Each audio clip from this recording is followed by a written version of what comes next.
Dans le code de 1992, on institue également très clairement, dans le code électoral, on institue très clairement, disons, une exigence de parrainage.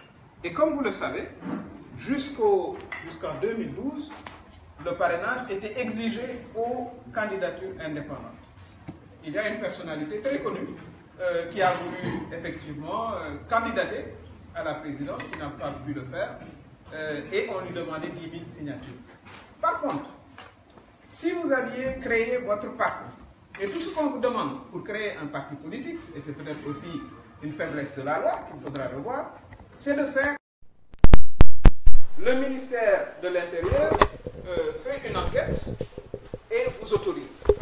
C'est ainsi 300 partis politiques déclarés, 299 exactement. Et il n'y a pas d'autre contrôle. On ne vous demande pas, est-ce que vous avez participé à des élections au préalable, est-ce que vous êtes capable de réunir les conditions financières pour mener vos activités, etc. Par contre, dès qu'il s'agit d'un indépendant, on lui demande 10 000 signatures. Et le projet de loi tend à rétablir une égalité avec tous les candidats. Que vous soyez un candidat indépendant, ou que vous ayez un parti, et on sait bien qu'il y a beaucoup de partis qui n'ont jamais tenu d'activité. Vous êtes alignés, disons, sur la même obligation. Donc il s'agit, à mon avis, de mettre fin à ce que moi je considère comme une discrimination.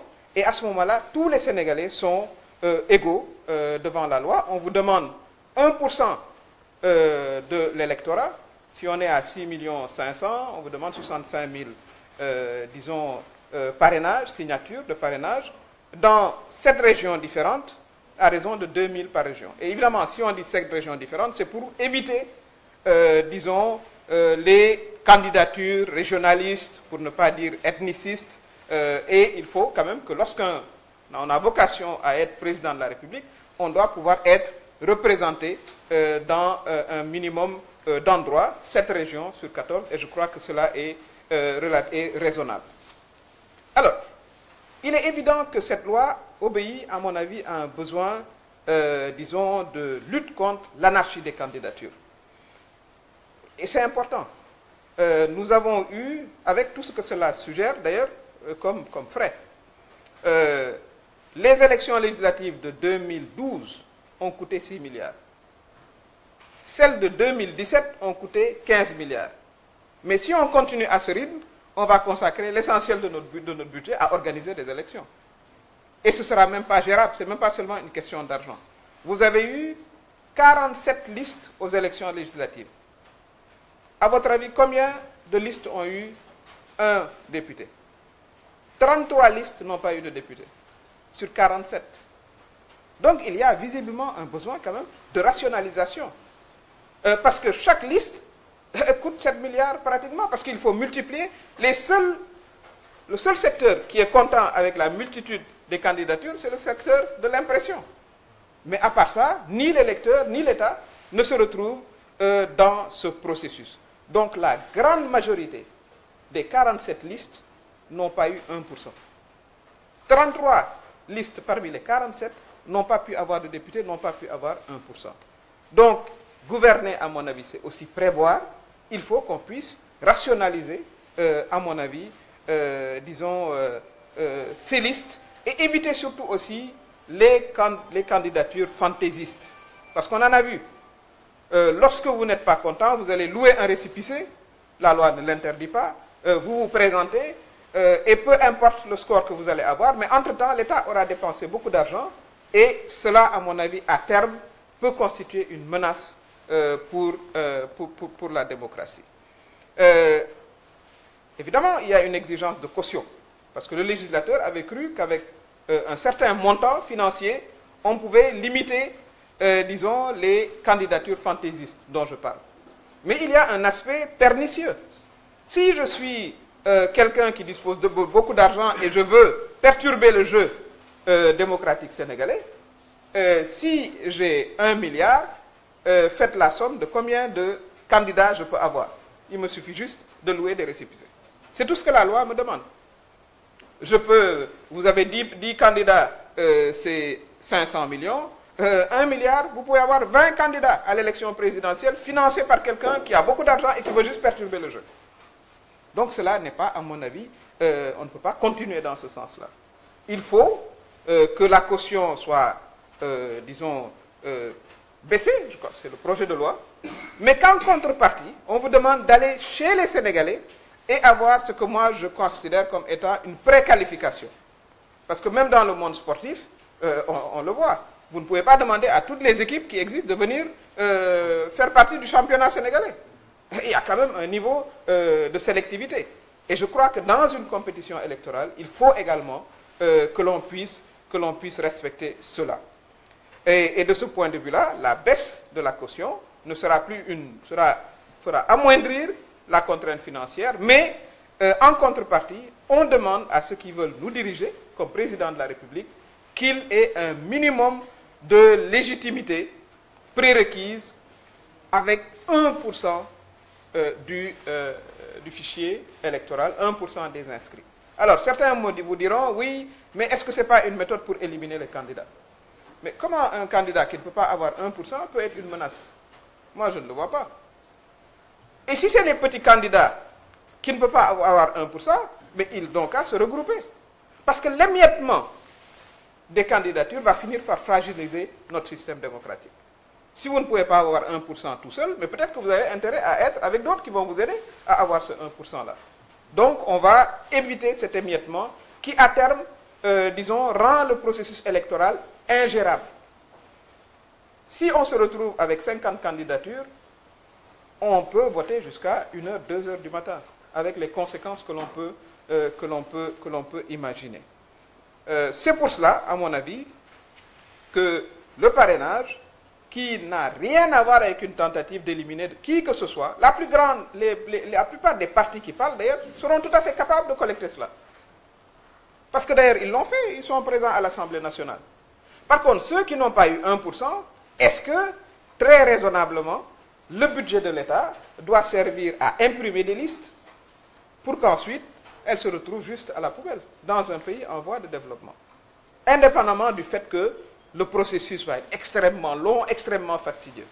Voilà la philosophie du parrainage. Nous avons entendu beaucoup de choses, mais on considère qu'il était temps quand même que l'on puisse échanger avec vous et avec les Sénégalais, et qu'on puisse le faire ensuite aussi en langue nationale. Parce que, à mon avis, ce que l'opposition ne peut pas avoir dans les urnes, elle essaye de l'avoir par, peut-être une forme de déformation de l'information. Mais cela ne peut pas prospérer. On parlera des concertations. Vous poserez la question, j'anticipe peut-être sur certaines de vos questions. Est-ce que, on ne pouvait pas discuter ces réformes-là au lieu de les imposer? Je voudrais rappeler que ça fait plusieurs semaines qu'il existe un cadre de concertation, je dirais même plusieurs mois, qui est présidé par M. Ba, qui a été choisi par le président de la République, quelqu'un qui ne fait pas de la politique, et il y a eu l'ensemble de ces propositions-là, y compris le parrainage. Sur certaines dispositions, certains ont exprimé leur accord, mais vous avez eu une frange de l'opposition qui a dit, quoi que le président Macky Sall dise, quoi qu'il fasse, quoi qu'il propose, nous ne nous asseyons pas avec lui, nous ne discutons pas. Une partie de l'opposition a accepté de faire partie des concertations et un rapport a été déposé auprès du président de la République. La conséquence, ça a été un projet de loi pour aller vers le parrainage. Mais pour discuter, il faut être deux. Si vous n'avez pas envie de discuter, c'est aussi votre droit en tant qu'opposition. Mais il ne faut pas également transformer une stratégie préélectorale en discussion, disons, autour du processus électoral. C'est deux choses différentes, à mon avis. Il y a eu un cadre de concertation, et moi, personnellement, je pense que ce n'est pas de son avantage. Là, je n'ai jamais cru que la politique de la chaise vide était une option qui pouvait prospérer en politique, mais si c'est leur choix, c'est leur choix. Moi, je conseillerais à ce qu'ils continuent, disons, à discuter. La loi va être à l'Assemblée nationale, il y aura les débats à l'Assemblée nationale, et ensuite, il y aura une loi d'application. Dans cette loi d'application, le président de la République a indiqué qu'il restait ouvert pour qu'il y ait des modalités où tout le monde se sentirait à l'aise. Voilà un peu, à mon avis, ce qu'il y a lieu de dire. Nous avons entendu également des comparaisons M23, M19, voilà, voilà, le 23 juin, donc M23, le 23 juin, et M19, le 19 prochain. Vous savez bien que ça n'a rien à voir. Ça n'a absolument rien à voir. Ce qui s'est passé ce 23 juin, c'était que le peuple sénégalais, il n'y avait pas que des politiciens dans la rue. Il y avait de la société civile, il y avait des citoyens révoltés. C'est qu'on voulait faire reculer la démocratie. On voulait éliminer le quart bloquant en disant que même avec 10% des suffrages, vous pouvez être élu président de la République.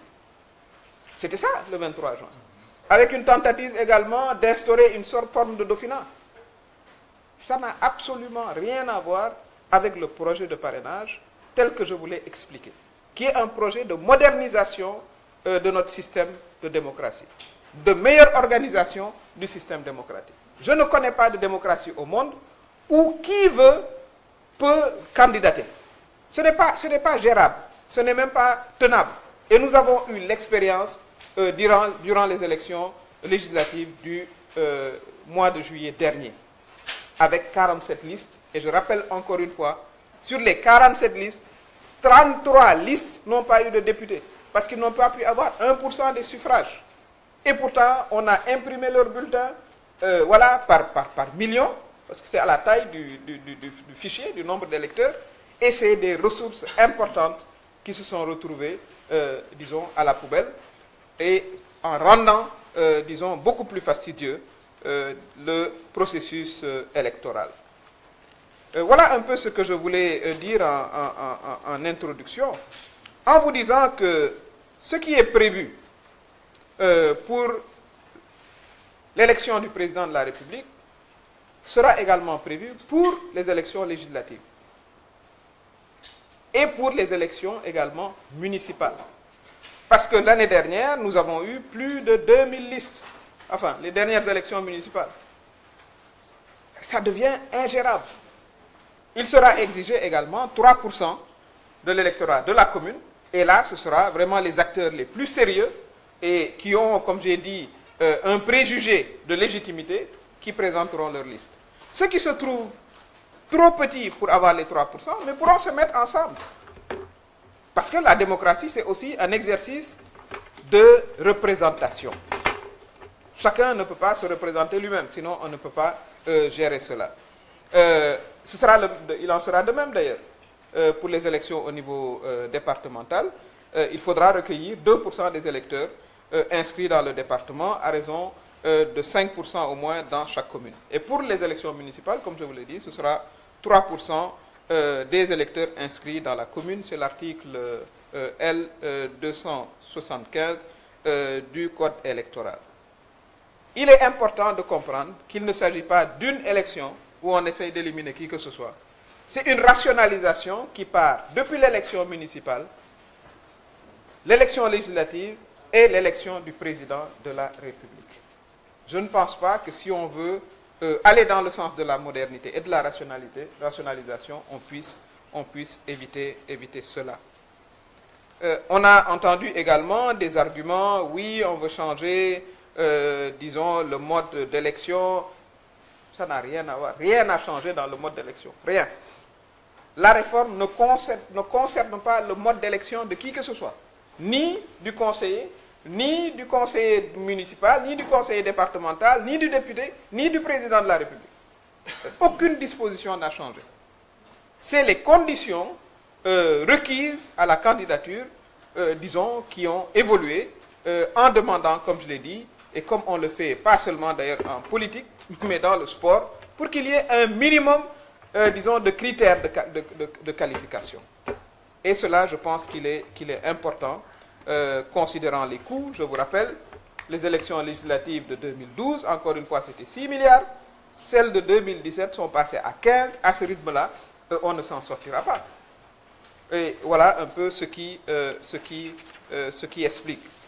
J'ai parlé de la France, mais je pourrais parler de différentes dispositions.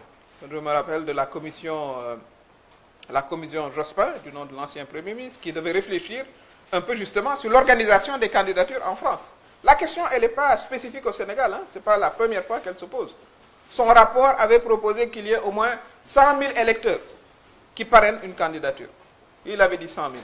Mais après discussion, l'accord a été d'avoir 500, disons, signatures d'élus.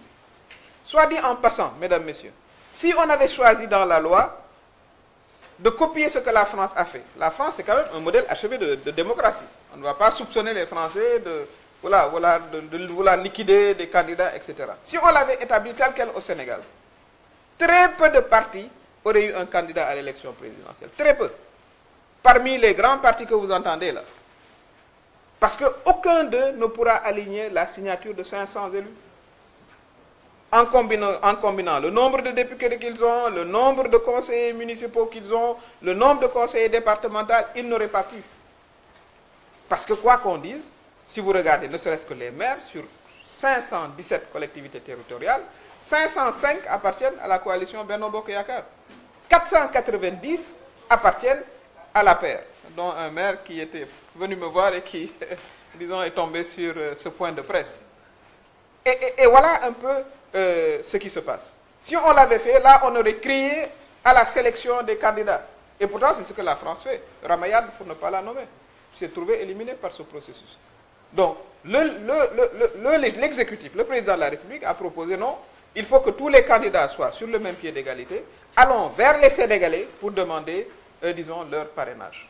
Et je pense que c'est équitable, c'est équilibré, et cela est, disons, dans la loi, pour que l'on puisse organiser, disons, nos joutes électorales. Sinon, il est difficile, disons, de pouvoir organiser ces élections. Autre question qui est posée, qu'on a entendue dans les débats, c'est oui, mais comment on va s'assurer de la validation? Mais vous avez des dispositions dans la loi du Code électoral, l'article L122, qui prévoit la possibilité, disons, d'aller contester, voilà, des listes. Si on a éliminé, par exemple, certains de vos signatures, la loi vous donne un délai pour contester cela et venir remplacer les signatures. C'est d'ailleurs ce qui se fait régulièrement pendant les élections municipales.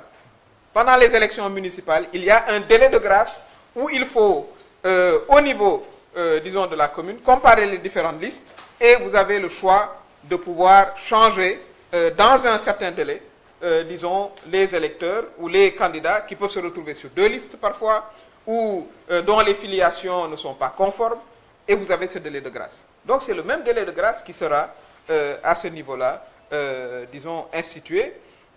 Donc les candidats pourront prendre connaissance de la liste des candidats arrêtés et ils disposeront d'un droit de recours et au besoin pourront régulariser la liste de parrainage. Voilà, il faudra donc de ce point de vue-là aménager aussi le code électoral pour que cela soit prévu. Donc je ne vois pas où il y a aucune tentative quelque part d'affaiblissement ou des raisons occultes, disons, pour affaiblir qui que ce soit. Je ne le vois pas et je pense que c'était l'occasion également de pouvoir faire le point parce que cela va être discuté à l'Assemblée nationale au niveau des députés, mais il est important que l'on puisse également donner la bonne information, disons, aux Sénégalais en dehors de toute polémique politicienne. Parce que cette séance d'explication, l'opposition ne veut pas l'avoir. Parce qu'en réalité, ce n'est pas la modification ou les parrainages qui l'intéressent. Comme je l'ai dit, la plupart des partis qui parlent peuvent mobiliser 1% des parrainages. Surtout ceux qui ont eu des députés à l'Assemblée nationale. Ce n'est pas ça la question. La question, c'est de vouloir aller vers les élections dans un climat de tension artificielle. C'est pour ça qu'on va dire, non, nous ne discutons pas. Parce que si on est seulement intéressé par la démocratie sénégalaise, et c'est ce qui a été fait en 91, il faut saluer à l'époque le niveau de responsabilité de l'opposition à l'époque, qui s'est assise avec l'exécutif, c'était du temps du président Diouf, et le président Abdoulaye Wade était dans l'opposition, et on a pu avoir un code électoral consensuel, c'est avec lequel on est allé aux élections. Il y a des modifications qui sont proposées en 2018, sur la base de l'expérience qu'on a connue des élections législatives, qui ont été difficiles. Vous entrez dans le bureau de vote, vous avez 40 tas. 5 jours avant l'élection, on a dû demander au Conseil constitutionnel de permettre à l'électeur de choisir 5. Mais ça n'a réglé le problème que partiellement. Au lieu d'avoir 46 papiers dans sa main, il en a 5, mais il doit faire le tour pour aller voir. Donc lorsque vous avez de grandes concentrations d'électeurs, mais ça crée des problèmes. Et donc, il faut quand même que l'on puisse apporter les solutions. Mais ça, je pense qu'opposition ou majorité, on doit pouvoir être d'accord sur cela. Tout le monde veut que des élections se passent normalement, que les gens aillent dans l'isoloir, votent dans leur âme et conscience pour quoi ils veulent. Mais évidemment, elle n'est pas intéressée, à mon avis, par cela. Elle est intéressée par voilà, la création artificielle d'une tension, mais ça, ce n'est pas même possible. Ce n'est pas possible. Parce que comparer ce qui s'est passé le 23 juin 2011, où il y avait une violation flagrante de la Constitution, où tous les Sénégalais sont sortis dehors. Politiciens comme non-politiciens. Moi, je pense qu'il y a même plus de non-politiciens dehors que de politiques. À une révision qui permet d'améliorer le processus, où tout le monde est au même pied d'égalité, sur le même piédestal. Les indépendants ont vous demandé du parrainage, on demande à tout le monde, parce qu'il y a des partis qui sont moins populaires que certaines personnalités indépendantes. Il faut l'accepter. Quand on a 1%, on participe. On baisse la caution. Comme ça, l'argent n'est pas un frein. Mais aller demander la légitimité auprès des Sénégalais est une exigence. Je pense que ce sont des propositions raisonnables qui modernisent et théoriquement, on devrait, opposition comme majorité, s'entendre. Maintenant, pour s'entendre et discuter, il faut être deux.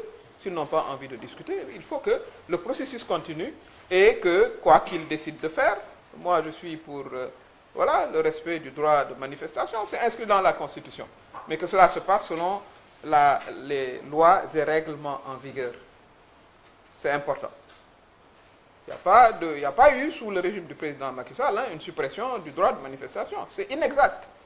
Moi, j'ai compilé l'ensemble des statistiques, parce que j'aime bien parler sur la base de faits, des demandes d'autorisation et des demandes d'interdiction. Mais la large majorité des demandes de manifestation ont été autorisées.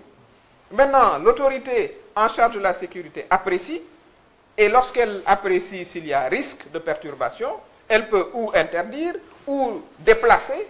Et lorsqu'elle déplace, moi je conseille fortement aux organisateurs de suivre ces recommandations-là. Parce que également, le pays, il n'appartient pas qu'aux politiciens. Cette question, c'est une question qui intéresse les politiciens, mais ce n'est pas pour autant que la majorité des Sénégalais doivent souffrir de ces désaccords-là. La majorité des Sénégalais a le droit de vaquer à ses occupations. Les gens qui veulent aller se soigner doivent aller se soigner. Ceux qui veulent aller à l'école doivent aller à l'école. Donc il faut aussi que, comme politiciens, nous soyons raisonnables. Ce pays ne nous appartient pas à nous tout seuls.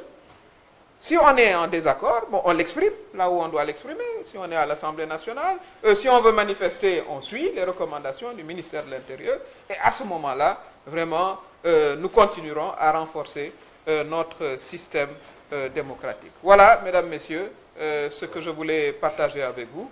Et je me tiens à votre disposition si vous avez quelques questions.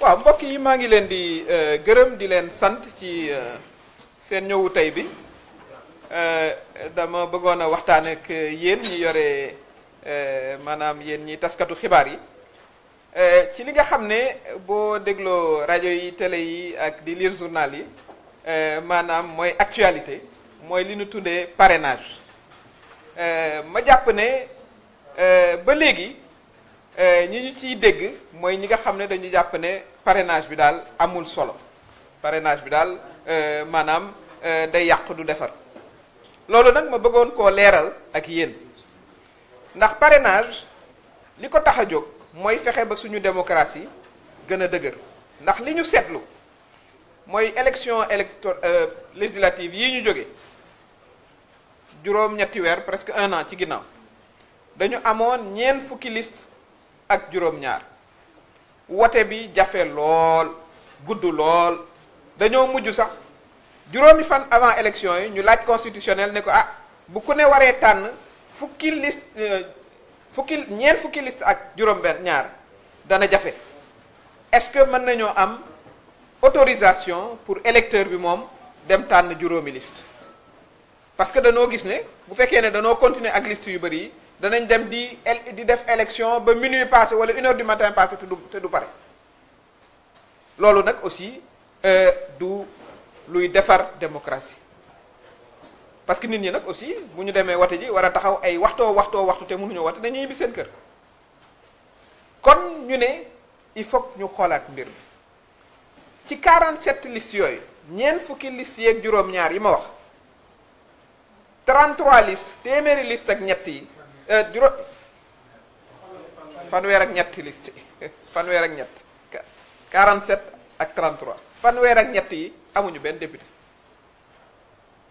donc boo xoolee fukki liste ak juróom-benn ñoo am député te ci fukki liste ak juróom-benn yooyu am na ci ñoo xam ne benn député la ñu am waaye nag ñeent fukki liste ak juróom-ñaar yooyu ku ci ne defal nañ lay ay bulletin ba mu baree fu mu mujjee fan mooy ñu sànni ca mbalit bi loolu la ñu war a jàpp rek mooy xaalisu Sénégal la ñuy yor rek dal di ko fab sànni ci mbalit bi boole ci nag ni ma ko waxee nit ñi rang ba sonn voilà te bu nu continuer noonu danañu dem ba élection dootul mën a am boo xoolee élection présidentielle li nga xam ne mooy parrainage bi mën naa ko jàppale sax mooy xëy na ndeyale wala bàyyale maanaam signeel candidat loolu la loi bi wax ne bu fekkee ne da ngaa bëgg a jóg ne da ngaa bëgg a jiite Sénégal ah jiite Sénégal nag man jàpp naa du ku nekk mën a jiite Sénégal kon loolu mooy li ma gëm ndax ci football sax bu fekkee ne dañoo organiser championnat day am li ñu naan qualification ah nga dem ci match yi ba ci match barrage yi ma doon wax nga soog a mën a nag doon candidat donc loi wu boobu nga xam ne moom la ñu tuddee parrainage maanaam uti ay signature dañu ne boo jëlee téeméeru nit benn lañ la ca laaj 1%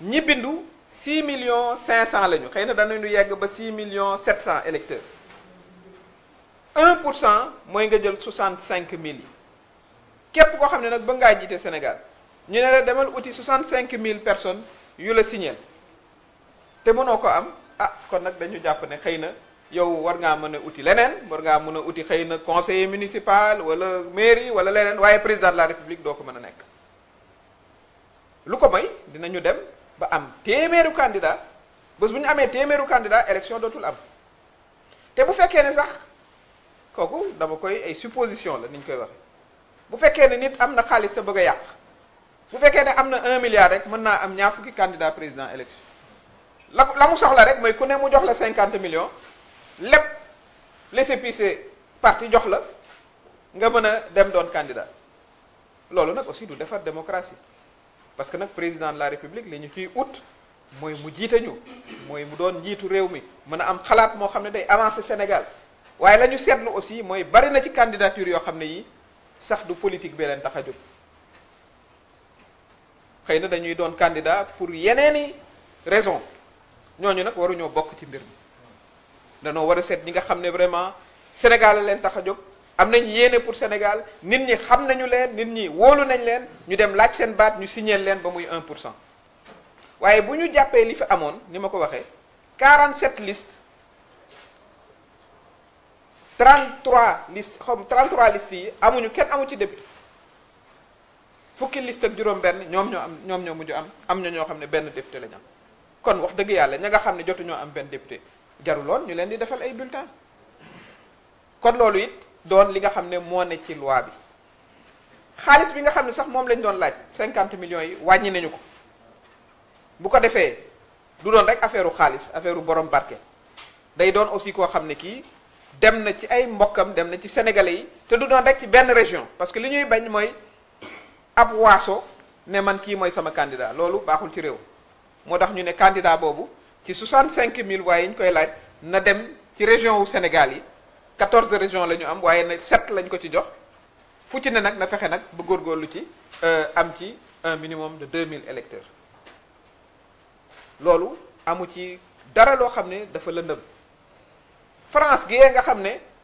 xanaa du ñu wax ne France du démocratie France démocratie la ba nu tàmbalee seen élection présidentielle 142 candidats ñoo taxaw ku ne man damaa bëgg France balaa ngaa doon candidat da ngay dem ut ay élus ñoom sax waxuñ ko dem ci sénégalais yi juróomi téeméeru signature député wala conseiller municipal wala maire ñooñoo lay signer am nañ suñu benn mbokk moom sax tubaab la sax fa mu ne waaye Sénégal la cosaano ñu naan ko Ramayad ku am tur la ministre la woon dafa taxawoon ne dafa bëgg a doon président de la république ñu ne ko ay la yeween mu dem uti signature amu ko déggu leen ko ci benn jogante présidentielle parce que loolu mooy loi bi déggu leen ko fenn mu kaas naan dañ maa bëgg a éliminer donc ñoom ba ñu commencé 142 yooyu moom ci la bokkoon ba ñu defee signature ya fukki nit ak benn ñoo participé au premier tour kon loolu it mën nañ ko dégg bu ñu jàppee États-Unis ge mais moo raw da ngay jongante ci sa biir parti ba noppi boo jongante ci sa biir parti dañu lay laaj nga am ay grands électeurs maanaam ay sénateurs voilà ak i député yu mel noonu boo noppee nag après nga dem laaji ca citoyens ya ñoom it ñu jox la moo tax seen mbir di yàgg presque dinañ toog 1 an et demi di def ay primaires loo ca gis ñaari concurrent ngay am ba ñett maximum ay indépendant du ko weesu parce que nag démocratie moo toll foofu système représentation la ñun presque 15 millions de sénégalais lañu munoo am 15 millions de conseillers municipaux 15 millions de conseillers départementaux 15 munul nekk loi bi nga xam ne dañu ko changer du rek ci président de la république lañu ko def loolu aussi am na solo parce que ñu ngi dégg ñu naan non système bi pour éliminer ay candidats la mais ku mënula am 1% noo mën a jaaxale président de la république déedéet dañu ko wàccee ba ci maire yi ba ci élection municipale élection municipale dinañ laaj 3% téeméeri électeur bu ne war nga cee indi ñett am na solo bu ñu demee aussi ci élection conseil départemental bi tamit 2% lay doon législative yi tamit dañu ciy laaj aussi benn pourcentage loolu mooy tax aussi ñu mën a def sélection waaye bu ñu bàyyee rek ku yor sa 50 millions mën ngaa jaay sa kër ne man kat damay ñëw doon candidat dinañ ma jox temps d'antenne RTS bi nga xam ne mooy couvrir fu muy jëlee caméra yu doy sax yéen ñii seen bopp sax du ngeen ko mën bés bu ñu amoon 100 candidats du ngeen ko mën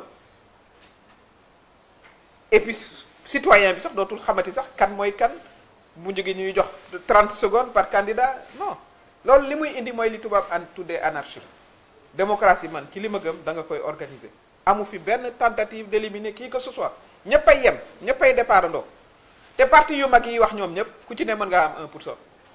ñoom ñi ngeen di dégg ci télé bi ñëpp ku ci ne mën ngaa am 1%. La preuve am nañu ay député waaye ñoom du affaire parrainage bi moo tax ñuy coow déedéet dañoo dëgmal ay élections ñu bëgg dëkk bi am tension voilà dinañ def lu mel ni 23 juin ça n'a rien à voir 23 juin dañ doon bëgg a faagaagal constitution bi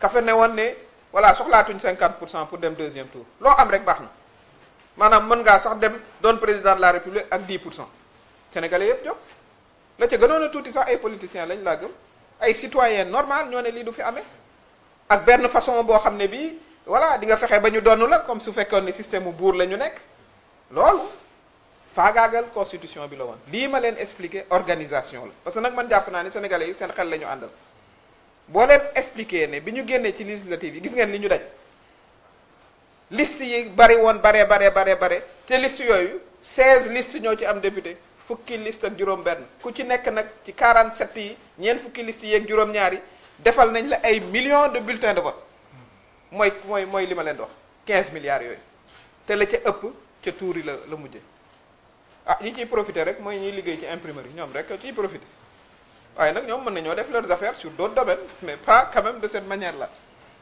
donc loolu am na solo ñu ne aussi ne bon changé nañu affaire u disposition pour nga présenter élection présidentielle foog nga nekk électeur newu ci woon loolu dañuy jéem a baare est-ce que xam ngeen ne pour nekk conseiller municipal il faut nga nekk électeur ça ñu bari xamuñ loolu c'est la loi est-ce que xam ngeen ne pour nekk député foog nga nekk électeur waaw ñu ne pour nekk président de la république waruñoo harmoniser nga nekk électeur aussi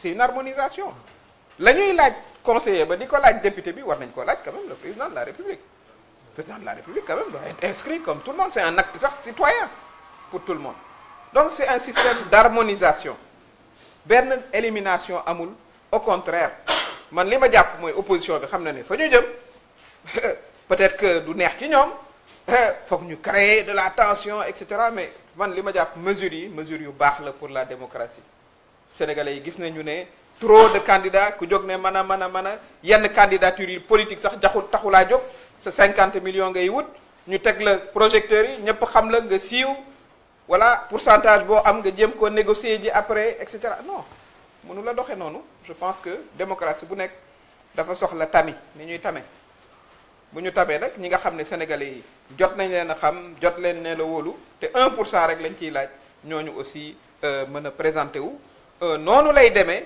ci daanaka dëkk yi ma xam yépp Europe dëkk yépp dañ lay laaj nga dem laaj un minimum pour citoyens yi France moom moo gën a compliqué mbir mi bu ñu toppoon France kon xëy na ñaari candidat fi am gëwuma ko sax parce que 500 élus lañ lay laaj te fi may wax ak yéen ci 517 collectivités territoriales 505 Benno Bokk Yaakaar a ko contrôlé 498 APR la kon ñooñu rek ñoo naroon a signal seen candidat kon loolu du voilà démocratie lay doon mais en même temps du doon démocratie ñu ne non du ñu def loolu nañu bàyyi ku ci nekk dem au niveau des citoyens loolu nag defe naa ne baaxoon na ñu wax ko sunu mbokk yi ñu xam ko du rek élection présidentielle lañ koy def dañ koy def ci élection municipale ndax amoon nañ 2000 nangami liste ci élection municipale u 2014 voilà bu nu continuer muy yokku danañu wote ji ba fajar te loolu it mënta nekk parce que démocratie dañ koy organiser boo ko organiser wulee dana jur loo xam ne lii da nga rëccu loo ko organiser wul woon loolu mooy li fi nekk ñu ne lu tax ñu bëgg a forcer mbir yi discuter wuñu forcer amu ci li ma leen bëgg a expliquer mooy comité de concertation ay weer a ngi nii ñu ngi discuter ñu am ku ñu tànn def ko du def politique président nommé ko ne ko da ngay faciliter maanaam yombal waxtaan bi ci la point yépp génne am na ci point yoo xam ne génne nañ ko ñu ne bon xëy na du mën a nekk léegi dañ ci waxtaan après lu mel ni bulletin unique parce que dafa laaj aussi préparation nga informer citoyens yi ni ñu koy defee et cetera lii xëy na du ñu am temps wu def ko dañu ko reporter waaye lii nga xam ne moom organisation bi la parrainage bi war nañ ko cee def am parti opposition boo xam ne d'accord na ñëw toog am beneen parti boo xam ne nee na moom lépp lu président Macky Sall wax wala bind ñoom duñu mës a toog ak moom ba abadan waaw loolu nag seen droit la waaye kenn mënu ci dara pour waxtaan foog ngeen doon au moins ñaar bu ñu bëggul waxtaan it ñu xam ne bon ñu jàpp ne seen droit la ndax opposition nag loolu la yàlla nattoo mooy opposé wu buñu ne waaw nga ne déet rawatina nag bu fekkee élection yi ñu ngi dëgmal ay élection te yow xëy na am nga ay doute ci sa capacité loolu mooy li fi ne mais réforme bi man jàpp naa ne war nañu mën a toog entre sénégalais discuter 1991 jëm 92 amoon na réforme yu am solo déjà parrainage bi ci la bokkoon opposition bi fi ne ba fa newoon toog ak régime bi fi nekkoon temps wu président Abdou Diouf voilà am accord dal di avancer code électoral bi accord opposition ak régime bi moo ko indi bu njëkk ba yéen a ngi fàttaliku kenn daawul dem ci isoloir donc ñu jàpp ne non su fekkee ne man fa ma taxaw di wote ki ma dëkkal ak may xool wala sama responsable village ma ngi may xool xëy na du ma am sañ-sañu wote fa ba bëgg opposition bi fi nekkoon waxtaan ak pouvoir bi ñu indi isoloir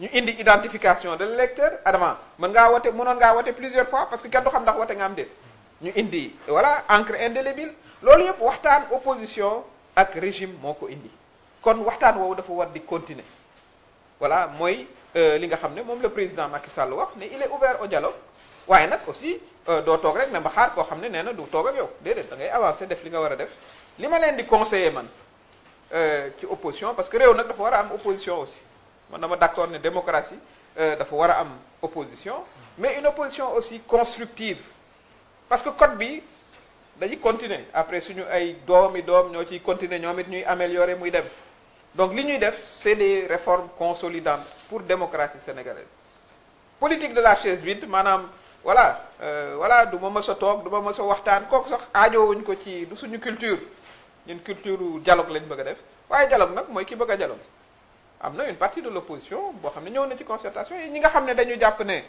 ñoom dañuy manifester kooku it seen droit la waaye la ma leen cay recommander rek digal leen mooy ñu topp yoon loi et règlement droit de manifestation am na waaye nag aussi da ngeen di nangu ñu ne la fii mënoo fee manifester parce que day am problème bu sécurité fii nga mun a dem wala xëy na manifestation mënul am ci contexte bi ak yu mel noonu ñu dal di suivre la loi parce que nag dëkk yu bëri yi ñuy wax ci seen démocratie du fu la neex nga def manifestation de mënoo taxaw buntu Élysée naan da ngay manifester amul. Maison Blanche dafa am périmètre de sécurité mënoo faa taxaw naan da ngay manifester. Sénat dafa am périmètre de sécurité donc loolu yëpp dafa am ci dëkk yëpp bu fekkee ne opposition bi bëgg na exercer ses droits en tant que opposition foog ñu aussi respecter loi bi ak règlement bi bu ko defee ñu def seen manifestation. Sénégalais yi aussi bés booba mën a doxi seen soxla bu manifestation bi pare kenn du yàqule voilà du am benn tolof-tolof ñu dal di continuer suñu chemin démocratique man noonu laa ko gisee loolu daal moo doon waxtaan wi nga xam ne bëggoon naa ko am ak yéen ndax dañu am nekk ci période boo xam ne nag aussi di waxtaan ak suñu mbokk yi di leen leeral li mu doon daf ci am solo.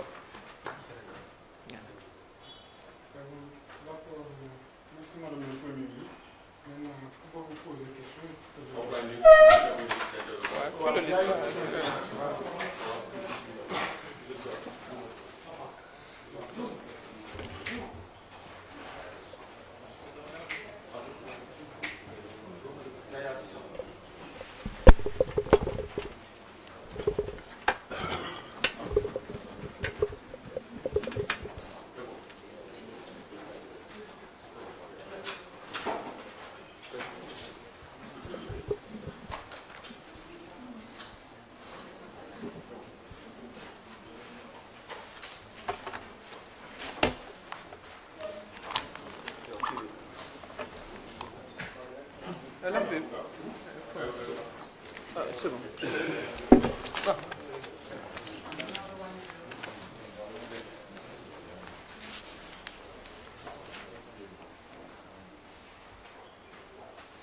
Je vais poser les questions. Monsieur Diop, voilà.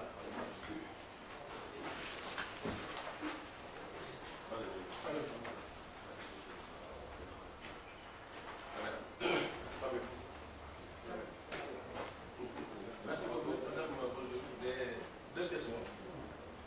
La première est de savoir, est-ce que vous êtes prêts, vous autorisez à faire marche arrière, comme en 2012, si le peuple venait à manifester son refus pour le vote du projet de loi d'intérêt. Une deuxième question, on évoque le nom de Mimi Touré comme futur président du Conseil économique, social et environnemental. On évoque dans les lois. Alors, quelle serait, en tout cas, votre position si cela venait à se réaliser? Merci. Alors, on va prendre une série de questions où on va... Alors, je vais répondre rapidement. Non, on va y aller doucement. On va y aller les unes après les autres assez rapidement. La première question, c'est est-ce qu'on est prêt à faire marche arrière si le peuple, etc. Vous savez, le peuple, il est chez lui et il apprécie. Il n'y a aucune comparaison possible entre 2012 et 2018. Je suis sûr que la majorité des gens, si on faisait un sondage ici, étaient dans la rue en 2011. Comme je l'ai dit, il s'agissait de liquider des acquis importants dans la démocratie sénégalaise. Dire qu'on n'a plus besoin de 50% pour passer au premier tour, qu'on pouvait se élire sans barre, mais c'était ouvrir, évidemment, le président de la République de l'époque savait qu'il ne pourrait jamais passer avec 50%. D'ailleurs, ça s'est confirmé par la suite, il a eu 35%. Donc, il voulait lever cette barre pour se faire réélire. Et ensuite, il y avait une disposition qui était relative au Dauphinat, carrément. Ça n'a rien à voir avec la situation d'aujourd'hui. Les Sénégalais comprennent bien de quoi il s'agit. Il s'agit de réorganiser le système, le processus électoral. On ne peut pas avoir des centaines de candidats, on ne peut pas laisser tout le monde être candidat comme il veut. Ce n'est pas possible, ça n'existe nulle part, ça n'existe dans aucun pays. Il faut que nous l'expliquions aux populations, qu'elles puissent comprendre qu'il s'agit d'améliorer notre processus tel qu'on le fait dans tous les pays de démocratie moderne. Les pays de démocratie moderne, on va au deuxième tour quand on n'a pas 50%. Ça, l'ancien régime, le régime de Abdoulaye Wade, voulait l'enlever. Il n'est pas question de cela. On voulait un système de Dauphinat pour passer carrément, d'un système à l'autre, d'élire quelqu'un sans qu'il passe par le suffrage universel. Ce n'est pas de cela qu'il s'agit. Dans les pays de grande démocratie, ça ne se passe pas comme ça. Voilà pourquoi les gens étaient sortis le 23 juin 2011. Ce dont il s'agit ici, il s'agit d'organiser le processus électoral de telle sorte que il y ait un minimum de prérequis pour être candidat à l'élection présidentielle. 1% de l'ensemble des candidats, tout le monde est égal devant la loi. La plupart des partis, des grands partis ou des grandes coalitions, ou en tout cas des grands futurs candidats peuvent aller chercher leur 1%. Mais il faut qu'on le fasse. On va demander 0,5%, voilà, à la liste pour les élections législatives à venir. On va demander 0,3% aux listes municipales. Parce que si on ne prend pas de dispositions conservatoires de cette nature, les élections vont devenir, ingérables et vont nous coûter la moitié du budget de l'État. C'est deux choses qui n'ont rien à voir. Donc le projet de loi sera présenté à l'Assemblée nationale. Et j'invite l'opposition à continuer la discussion telle que le président l'a demandé. Il va y avoir une loi d'application pour définir les modalités de collecte de parrainage, comment cela va se gérer, etc. S'ils ont des propositions à faire, mais ils peuvent le faire. S'ils estiment même que lors du débat, peut-être 1% c'est trop, mais qu'ils le disent là-bas. Et la discussion peut se faire. La société civile, je le rappelle, a essayé de faire de l'intermédiation entre l'opposition et le pouvoir. Elle a été reçue par le président de la République qui a affirmé qu'il était encore ouvert. Dans le cadre de la loi, si l'opposition a des propositions à faire, qu'elle les formule et qu'on les étudie. Moi, je pense qu'il ne peut pas faire preuve de plus grande ouverture. Mais ils vous répondent qu'on n'a pas envie de parler avec la majorité. On ne va pas parler avec le président de la République. Le président de la République va continuer à exercer sa fonction de président de la République. Les institutions du pays vont continuer à fonctionner avec l'Assemblée nationale. Voilà ce qu'il faut expliquer aux Sénégalais. Il n'y a de tentative d'élimination de personne. Quelqu'un qui ne peut pas avoir 1% ne peut pas être une menace. Et tous ces partis qui parlent vont collecter leur 1%. Par contre, il y a besoin d'éliminer voilà, un certain nombre de candidatures fantaisistes parce que juste on a de l'argent, on va emprunter un récépissé et on n'est même pas capable de faire 1%. On n'est même pas capable d'avoir un député. Encore une fois, 47 listes, 33 n'ont pas eu de député. Donc ça, il faut que l'on puisse faire cela. Sur la question du Conseil économique et social, c'est le président de la République qui nomme aux fonctions civiles et militaires. Il faut s'en tenir à ça. Il choisit qui il veut recruter, aux positions qu'il veut recruter. Nous, nous sommes des militants, nous sommes engagés dans ce que nous sommes en train de faire, et ce n'est pas ce qui détermine notre engagement. Voilà ce que je pourrais dire sur la question. Merci, Madame la ministre. Vous avez, dans votre propos, parlé de coûts, de nombre de listes. Je voudrais juste poser la question suivante. Jamais dans l'histoire politique de ce pays, on a eu plus de 15 candidatures à une élection présidentielle. On a comparé l'élection présidentielle à des élections législatives, qui sont deux élections totalement différentes. Et l'opposition, en rejetant le projet de loi sur le parrainage, a mis sur la table une proposition allant dans le sens du bulletin unique, qui économiserait et qui pallierait un autre élément sur le nombre de candidats.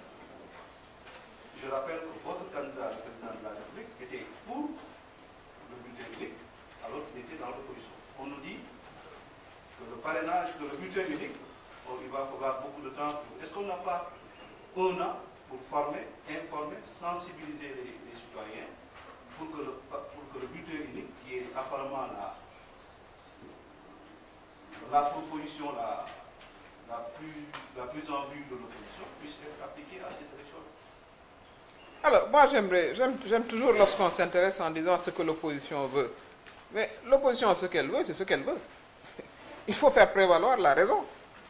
Voilà, on n'a pas vocation aussi à satisfaire tout ce que l'opposition veut. C'est pour ça qu'elle est opposition et qu'il y a une majorité.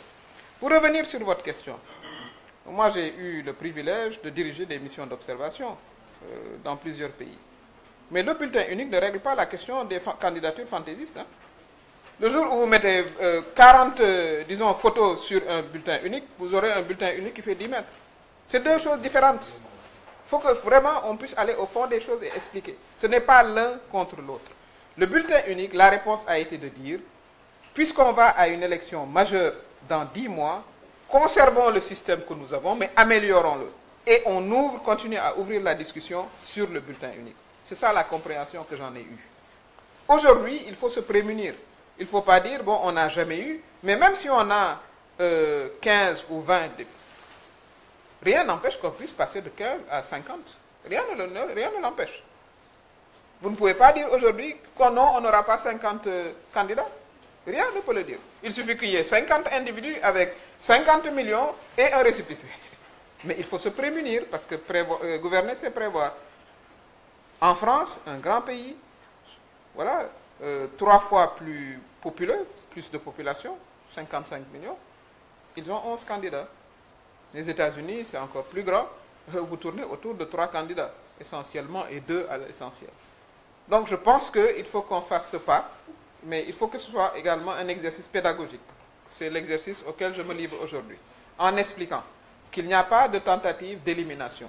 Parce que dire que non, la réponse est le bulletin unique, absolument pas. C'est deux problèmes différents. Le jour où vous aurez 50 candidats sur un bulletin unique, encore une fois, le bulletin fera 10 mètres. Ou alors vous aurez des photos microscopiques où personne ne pourra voir ou identifier qui que ce soit. Et ça, je parle par expérience. Je ne parle pas dans l'abstrait. Donc, c'est deux choses différentes. Ce n'est pas un non, jamais de bulletin unique. Ce qui a été dit, c'est que le temps n'est pas propice pour le faire, parce qu'on va vers une élection majeure. Posons la question et continuons de discuter là-dessus, dans la commission.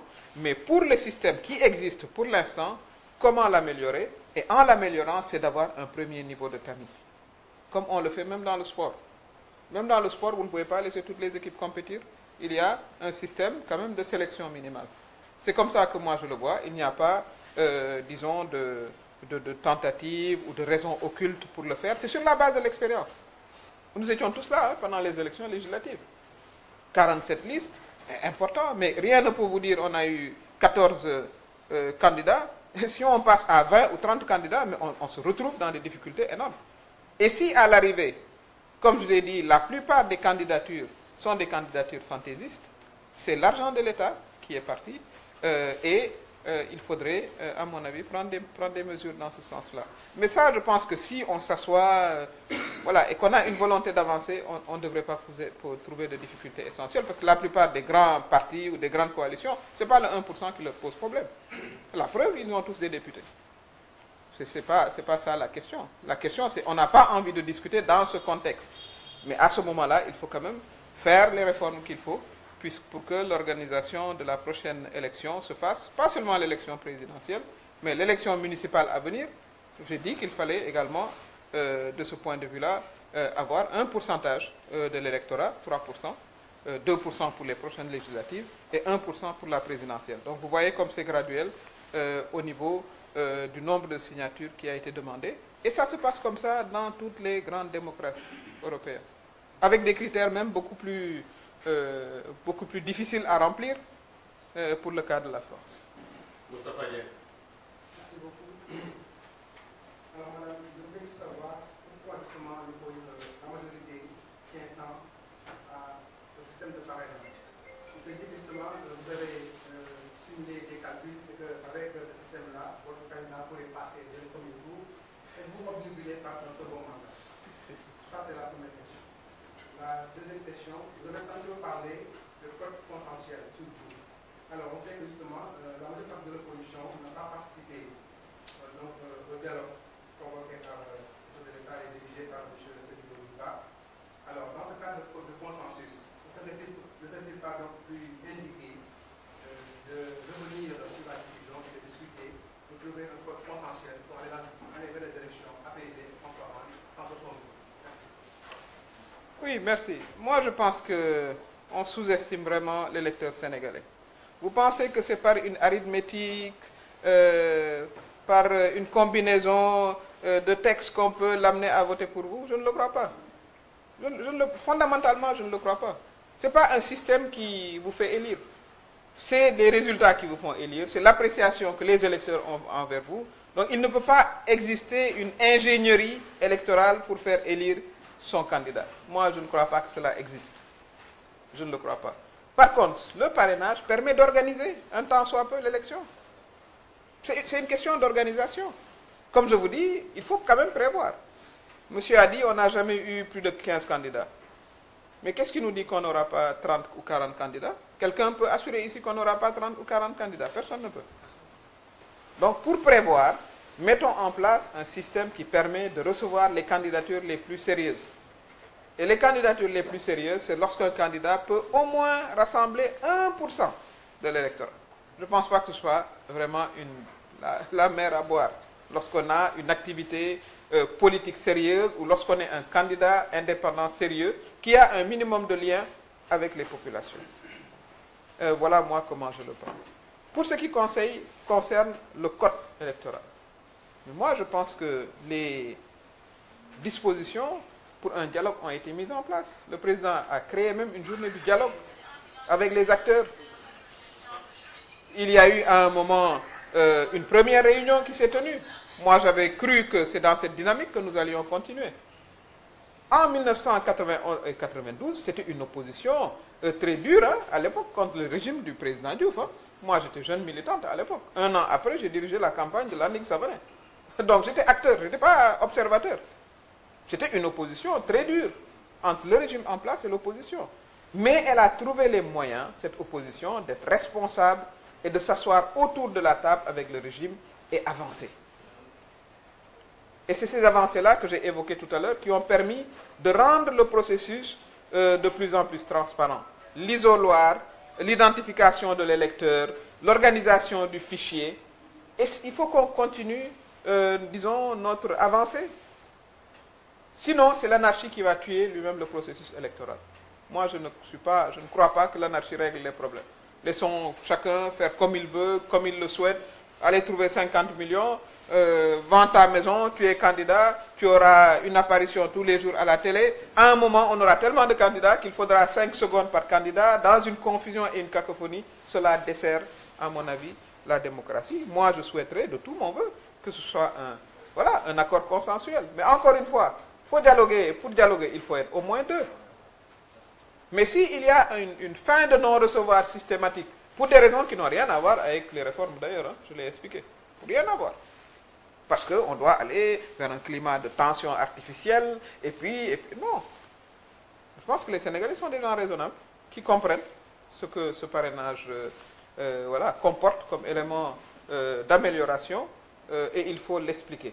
Je pense qu'il faut vraiment expliquer en détail, en langue nationale, donner les arguments et avoir ces échanges avec vous, qui êtes, disons, ceux qui véhiculent et partagent l'information.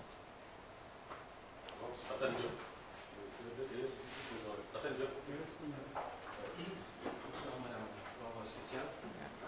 revenu dans vos allégations sur le droit de manifestation, qui est un droit constitué par nos chartes fondamentales.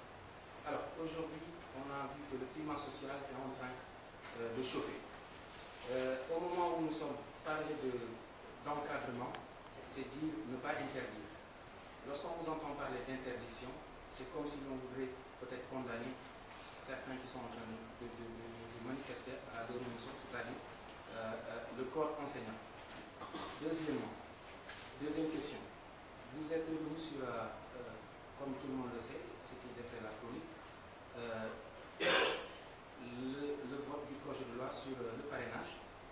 Est-ce une brèche qui est ouverte à la rationalisation des partis politiques lorsqu'on sait que le mal se soigne à la racine?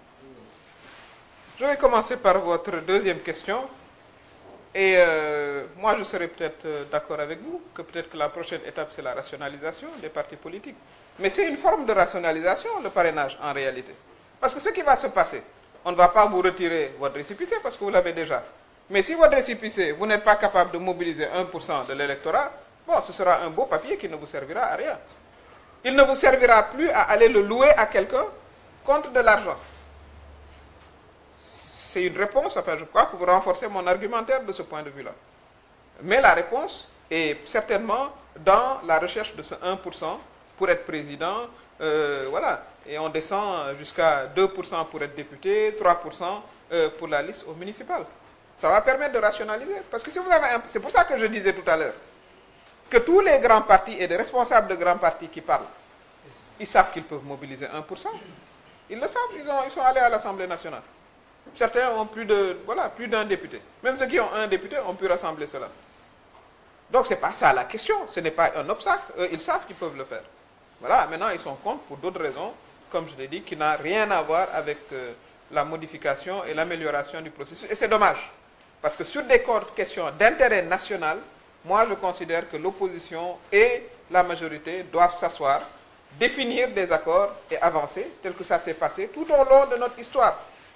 Je l'ai dit, en 92-93, moi j'étais jeune, je faisais de la politique, j'avais 30 ans, mais à ce moment-là, on a pu obtenir des avancées, et bien plus tard, le code électoral qui a permis d'aller aux élections de 2000 a consacré, voilà, on a quasiment revu le fichier de Stockmore, les doublons, on a consacré l'isoloir, on a consacré, disons, l'identification de l'électeur.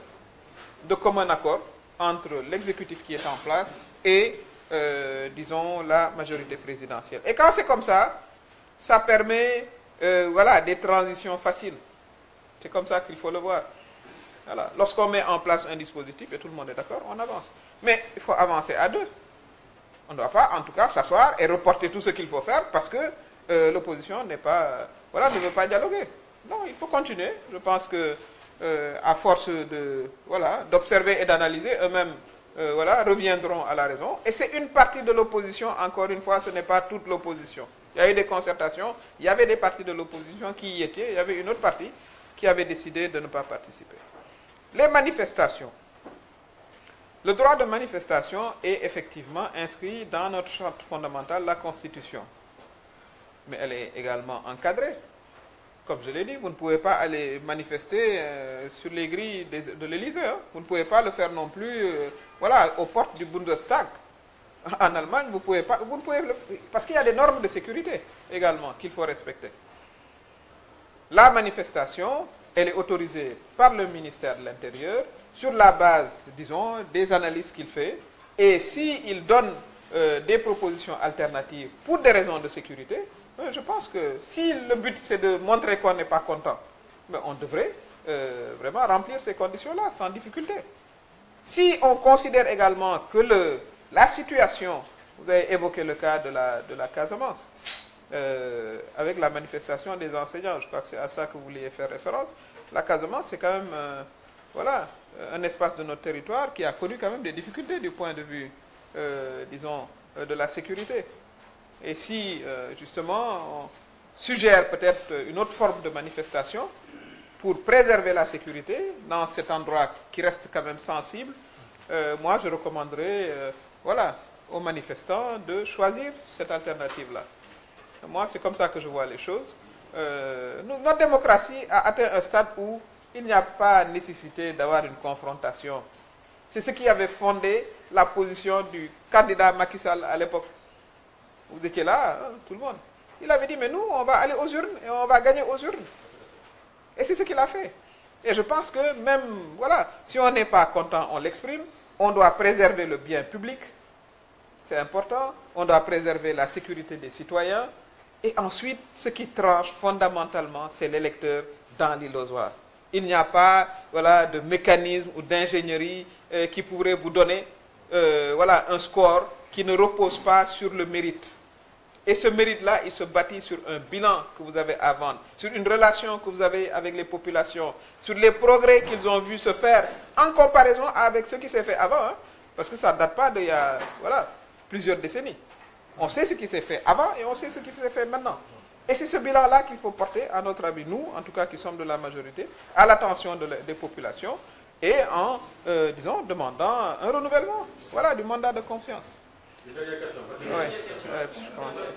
Madame le Premier ministre, hier, Idriss Seck, vous l'avez entendu dire depuis vous, il se trouvait que si toutefois que le président de la République s'entêtait à faire passer, à violer la Constitution, il allait le dégager. Quel commentaire vous en faites?